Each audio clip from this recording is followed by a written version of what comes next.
Hi, I'm Rocca Cruz, and you're listening to Be.Live. Be yourself and live your purpose.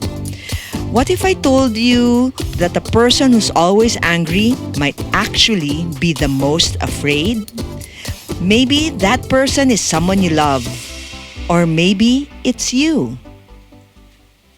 Today, we're unpacking the fight trauma response, how anger, overreaction, and control are sometimes just the nervous system crying out for safety. If you know someone who's always seems mad, or if you've been told you're too much, this episode is for you. Let me tell you about Alvin. On the outside, Alvin is your average good guy. Hardworking, funny, sweet. He remembers birthdays, buys his office mates snacks. He's the one who helps carry the water gallons when no one else does. But Alvin has a temper. He doesn't explode every day, but when something sets him off, it's like flipping a switch. One time, his co-worker forgot to email a file. Instead of a simple reminder, Alvin slammed his laptop shut and snapped, "You had one job," and stormed off. Another time, a friend joked about his weight. Alvin went cold and snapped and said, "Don't call me that.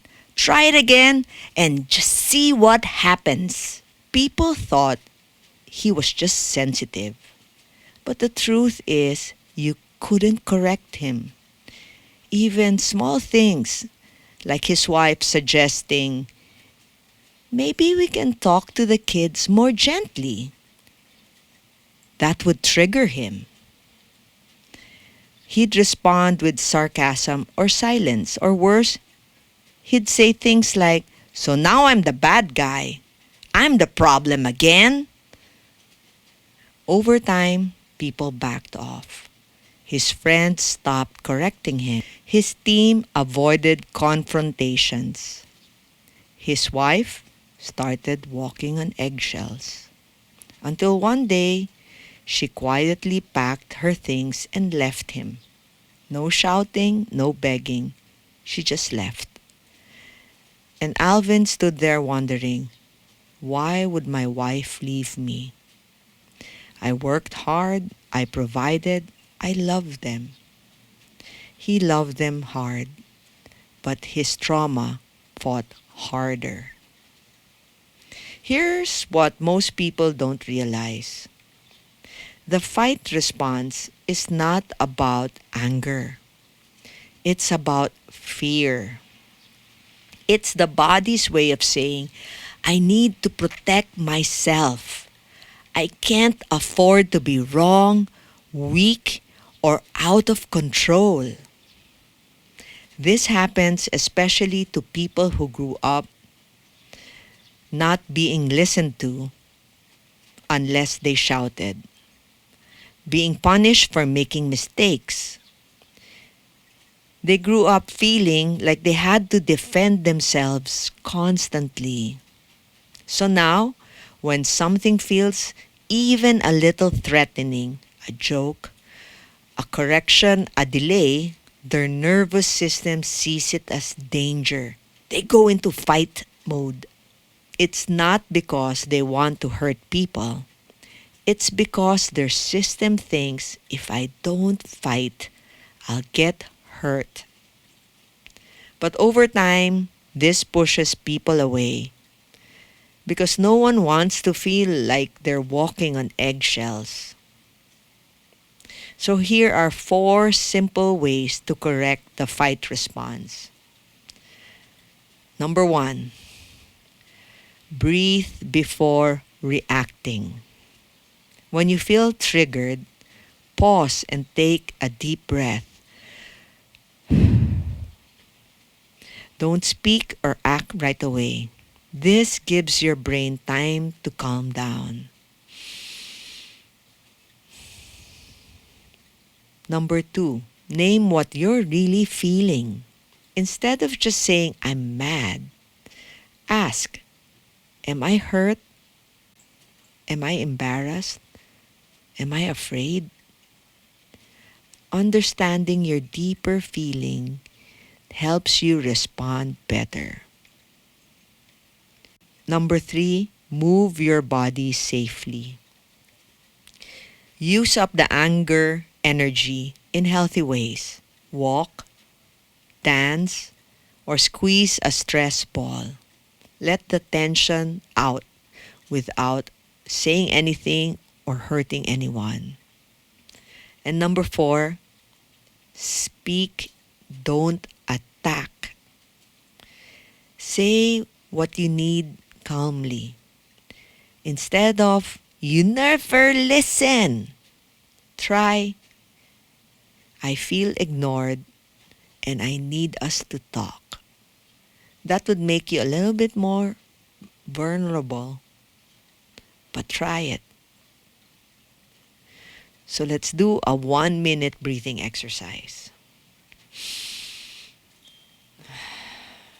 Open your hand, palms out, and breathe slowly and feel the rise. And breathe out and feel the tension soften. Let's do it again. Breathe in slowly and breathe out. Say to yourself, I am safe. I don't need to fight. I can respond and not react. Inhale, and then exhale. Now let's reflect. Let's ask this question. Open your journal and write this down. When was the last time I overreacted to something small? What did it remind me of? What makes me unsafe when I'm being corrected? Let this question sit with you. No need to rush, just be honest. Ask yourself, when was the last time I overreacted? What did it remind me of?